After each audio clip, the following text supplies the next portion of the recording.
Сөздік қорымызға бір мезетте бірнеше мың сөздік қосып алайық.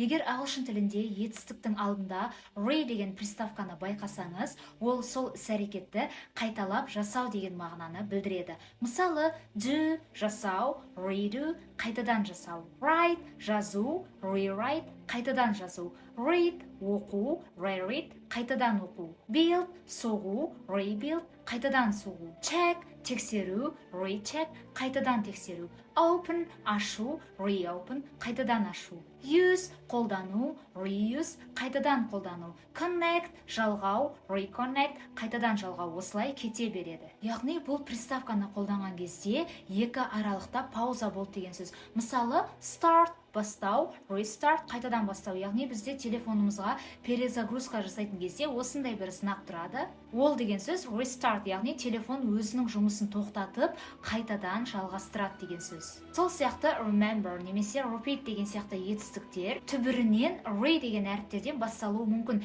Яғни бұл жердегі re приставка емес. Оны қалай ажыратсақ болады? Өте оңай. Егер сол беріліп тұрған сөзден re-ді алып тастаған кезде ар жағында етістік қалады ма, жоқ па? Соған қараймыз. Егер ар жағында етістік қалмаса, демек бұл жердегі re приставка емес, бар болғаны түбір етістіктің бір бөлігі деген сөз. Егер пайдалы болса, парақшаны қарап шық. Бұндай видеолар өте көп.